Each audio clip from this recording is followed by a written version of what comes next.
I think the other ones would start to become a little, like, especially Queen of the Damned, like, it'd be a little off-putting after a while. It's like, hey, are they even paying attention to us, or are they just busy drinking over there?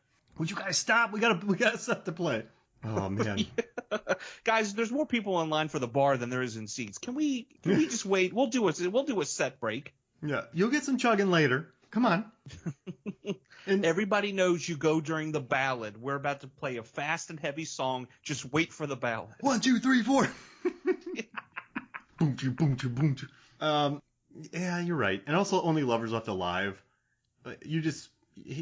Hiddleston would just turn in work every 3 years, and you're just sort of the bassist waiting. Like, you'd have to be the super chill bassist to work with him. And you'd have to kind of be set up financially, because if you're relying on him for work, you're not getting it. You have to get a couple side gigs or something, because not happening. Some guy walks by and you're folding clothes at the Gap, and you're like, hey, aren't you part of the Only Lovers Left Alive trio? Yeah. Well, I only work like twice a year, so. Well, that shirt looks great. Exclusive indie shows don't pay the rent. Yeah. Yeah, you do pop-ups, and they're huge. They're big. You know what does pay the rent? These chinos, and they would look great on you. That blue sweater has your name all over it. Oh, man. Look at that. Like you've been dressing people for hundreds of years. Yeah.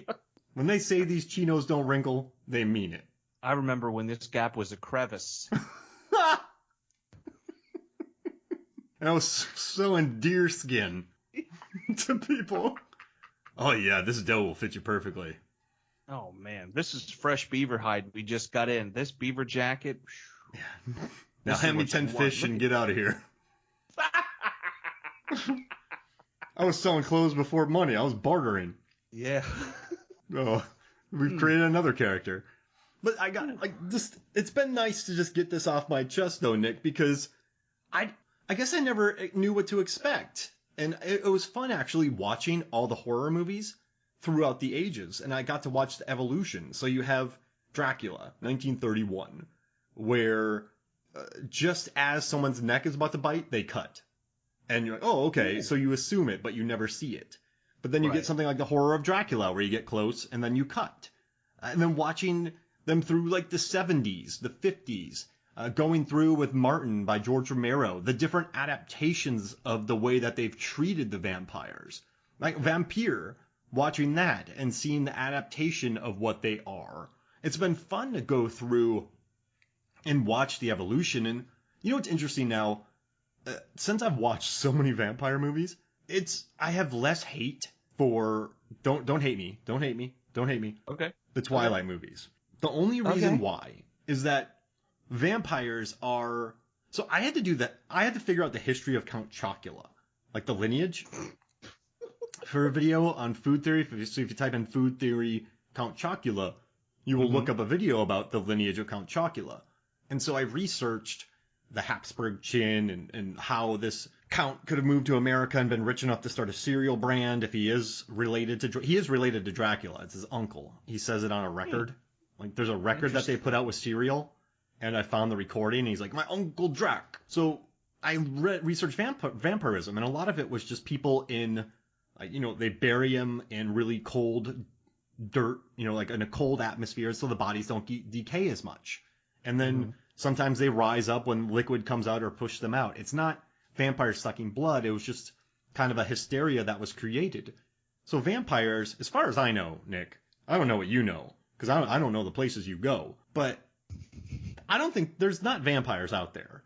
So I've seen so many different kinds of vampires. You have the Martin vampire, you have the Life Force vampire, you have the Bordello of Blood vampires, you have the Stakeland vampires, you have the Afflicted vampires, you have the Death by Temptation vampire succubuses, the Vampire Lovers, Rise Bloodhunter. Like you have Kronos, which is even a different kind. Yeah. So no two vampires are exactly the same. So when people go, vampires don't twinkle. Oh wait, twinkle? Do they twinkle? Is that the term? I think it's sparkle. Sparkle. Yeah, vampires don't sparkle. I'm like, yeah, but vampires don't exist. So why can't they sparkle? Like does that make sense? That's a good way. Absolutely it does. It's a new and fresh way of looking at things. Why have the same old thing over and over again? And they're from different eras. They're from different times.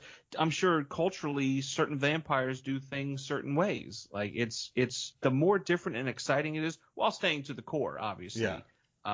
It just makes for a more enjoyable. You don't want to watch the same thing over and over. Okay, steaks. Okay, garlic. Okay, they have to be indoors. We get it. Like, it just makes it a more enjoyable watch. And why not create new rules and bend those rules a little bit? Nothing, like you said, they're not real. Mm-hmm. So why not just make it whatever you want it to be within reason?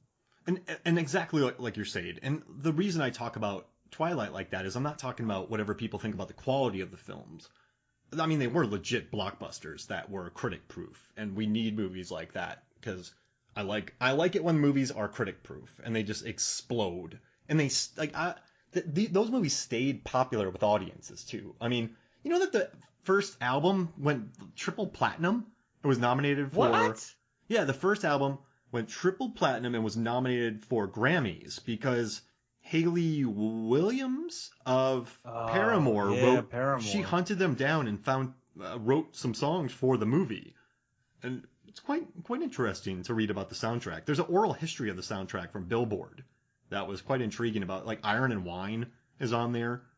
It's an interesting mixtape. Oh, wow. So yeah, one day on set, Kristen Stewart, they needed some filler music, so she just put Iron and Wine on, and then they blocked it, and like, this song is perfect. So then they had to go get the rights to it because the song works so well.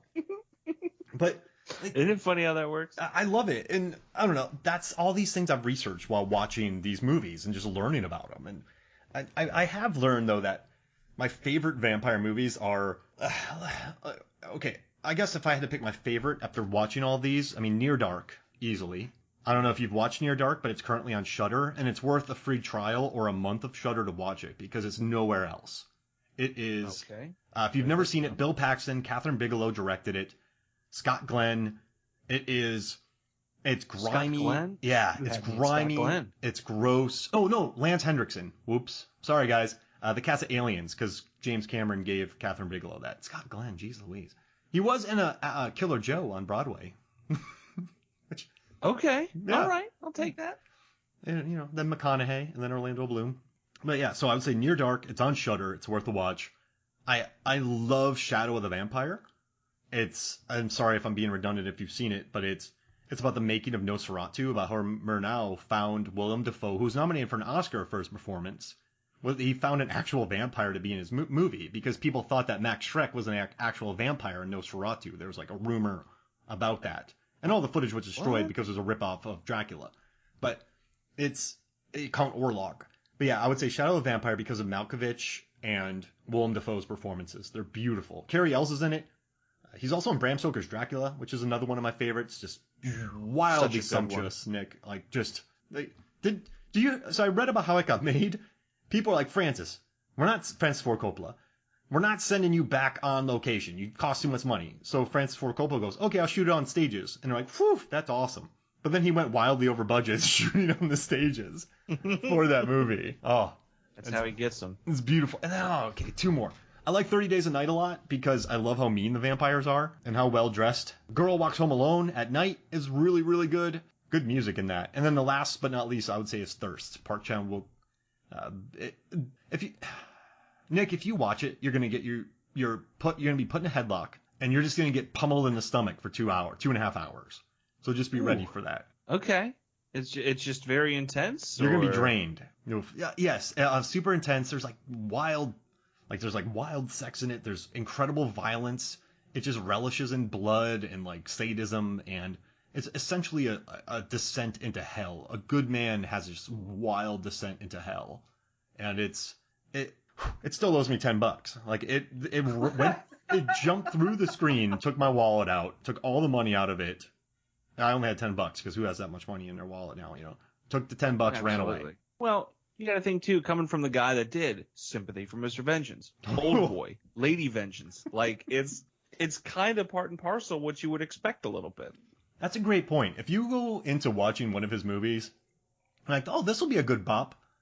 This is gonna be pleasant. I can't wait. Handmaiden looks really nice. Mm-hmm. Like PG-rated romance, and then you're like, oh my goodness, where's that octopus? but it's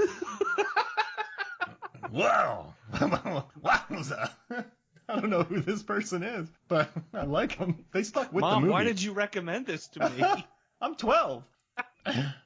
It's a school night. Why did we start this at 11? I will never be the same. Can I sleep with the light Dad? on? Yeah. Why does my nightlight not work anymore? Do Ooh. you have any garlic? But yeah, garlic. It's I just had at the end of the day, this data proves that vampire movies. I mean, it's and also I want to say before we get out here, this is running long. When I first started doing my data, I kept it real simple and I just explained it, and people loved it. But then I tried to get way too in like depth with means and medians and averages and well this was that and like weighted averages, and then no one read it. So I was thinking about maybe putting some spins on this, like how many big gulps were filled or what's the rating of big gulps and all this. And that's funny, but I'm like, oh boy, you have 36 ounces and then it goes to 64 ounces and then you're doing this and someone's like, shut up, just give me the results. So that's why I kept it that basic. And I wonder if it read like that to you. It didn't read as basic so much as just like, look, here's the data. And it almost lets you decide, like, why do you think this? Like, if you look at it, right, Buffy the Vampire Slayer comes in with a tomato meter score of a 36. Underworld doesn't get above a 30. Those are female-fronted films. Are female-fronted vampire films less likely to be enjoyable? Along with all the blood drinking that goes on, because Underworld has a good deal, runs everywhere from 13 seconds all the way up into 65 seconds. Mm-hmm. So does that have an impact? Unique takes on it. If you look at, like you said, the first ones with 0 seconds of blood drinking, there's a lot of really good film in there.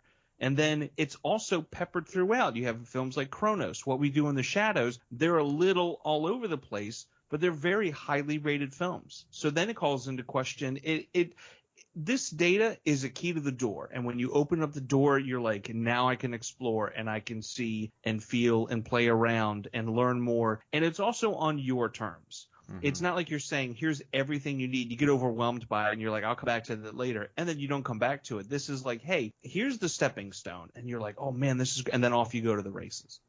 And that's what I want. No one wants to read over, like, because 86% of people only read the headline. And then 10% of people read the entire article. So if you just give a list form of the numbers and explain it pretty quick, that's what most people absorb.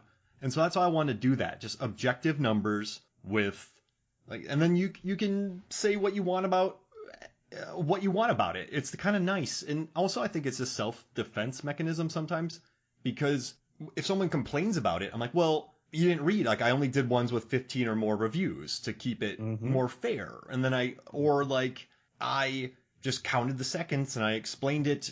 I didn't make these up. Here's what it is. And I guess if I try to like make this big sweeping, like, I don't know. What I like too about data is a lot of times I'll present some data and sure, it might be obvious, right? Like I've done some Rotten Tomato articles that are quite obvious. And someone's like, I could have told you that. But now you can tell people that with numbers. Like that's, as opposed to just, yep, that's right. Like, no, like now you can look at my numbers and be like, well, I was right, but here's numbers to prove me right. Does that make sense? As opposed to just like, oh, I could have told you that, but I have no numbers to back that up. Like, do you know what I mean? Absolutely. And the thing with that is no numbers to back it up. Like you can just kind of throw it out there then. And you're like, oh, it's probably this number. Oh, it's probably that number. Because there's a chance that you could be wrong. Mm-hmm. Right? Like there's and all of a sudden the argument has fallen in on itself, or the statement has fallen in on itself, and now you're stuck trying to dig your way out, and then all of a sudden they're not interested and they move on to something else. Whereas when you present it, it's like, look, this is a data, it speaks for itself. There's nothing more to see and do here outside of the threads that you want to follow, and it's definitive and it's just there. You can't fight or go against it. Sure, you might have somebody say like, oh, actually, Vampire, you said it was 0. It actually has 2 seconds because of that over there. Minuscule people that are going to want to be, kind of jerks about it. But everybody else is going to just enjoy it. They're going to go, I had no idea this much was in there. I had no idea that much was in there. Oh, I could have swore there was more here. People might start to revisit these films and come out with a better appreciation, or they themselves might get on a different track and start to say like, hey, in vampire films, if they consume humans more than animals, does that make them stronger? Does it, and it just, again, you're giving them a key to the door, and they're going to go off and just have fun with it. But it's an accurate key. It's not something you cobbled together out of wood that you took the time.